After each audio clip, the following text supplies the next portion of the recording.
हिंदुस्तान के सारे जगत में पिछड़ जाने के बुनियादी कारणों में से एक कारण यह है, दुनिया में किसी कौम ने अपने उत्तर तैयार नहीं रखे, उन्होंने उत्तर छोड़ने शुरू कर दिए। वे नए उत्तर की खोज में, और हमें जब भी जिंदगी में सवाल उठेगा, भागेंगे फौरन कृष्ण के पास, भागेंगे फौरन महावीर के पास कि क्या है उत्तर। हमारी अपनी कोई आत्मा नहीं है, हमारे पास अपना कोई विकासशील चित्त नहीं है, हमारे देश के पास अपनी कोई क्षमता नहीं है कि हम जिंदगी को समझें और जवाब दें।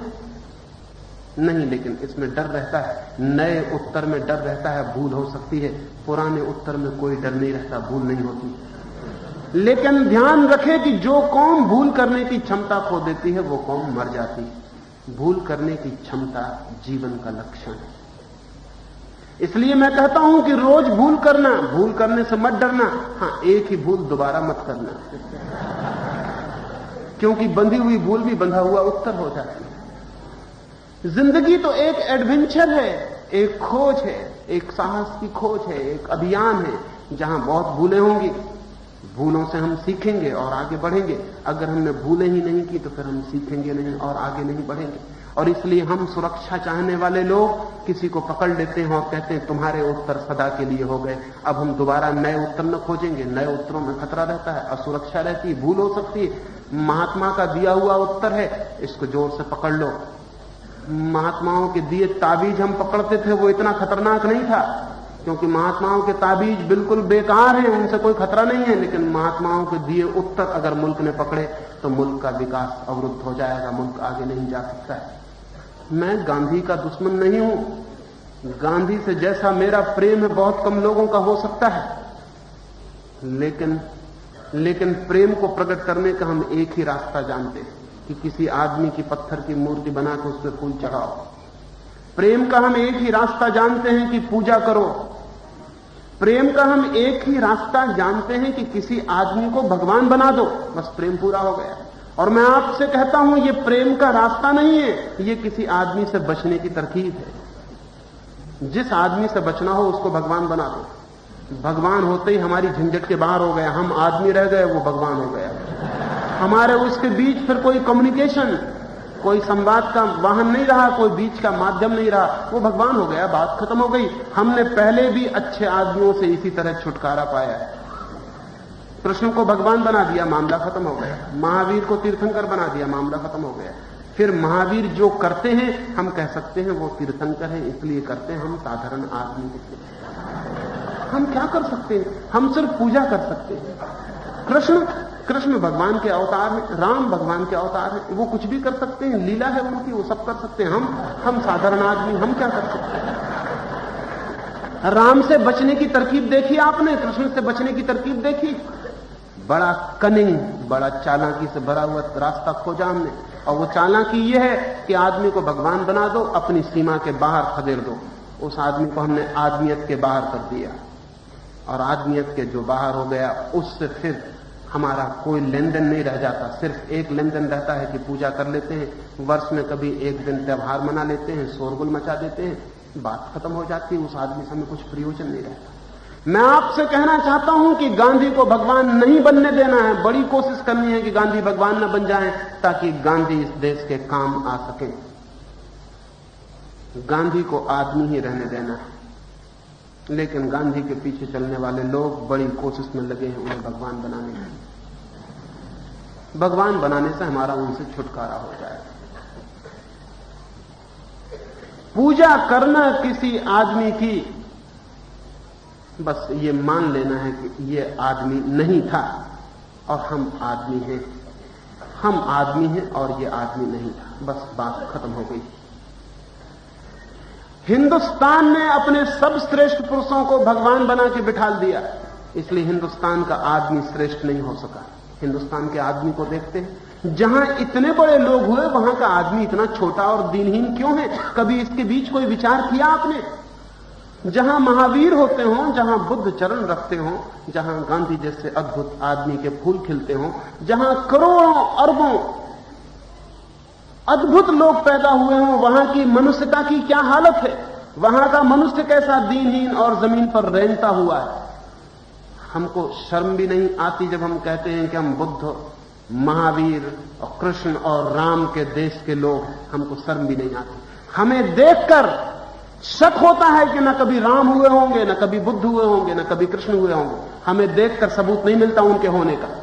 हमें देखकर ऐसा लगता है कि ये सब कहानियां हैं, मनगढ़ंत। हमें देखकर क्या सबूत मिलता है? हमें देखकर सबूत मिलता है कि महावीर पैदा हुए होंगे हमारे बीच। नहीं साहब, महावीर की वजह से आप बड़े नहीं हो सकते, आपकी वजह से महावीर छोटे हो सकते हैं, क्योंकि आप बहुत हैं, महावीर बिल्कुल एक है। लेकिन ये दुर्भाग्य कैसे हुआ? ये दुर्भाग्य ऐसे हुआ कि जिन लोगों के कारण ये मनुष्यता ऊपर उठ सकती थी, उनको हमने मनुष्यता से बाहर कर दी, और तब हम अपनी मनुष्यता के घेरे में छोटे रहने में सुखी हो गए। हम छोटे रहने में तृप्त हो गए। छोटा रहना हमारी नियति हो गई।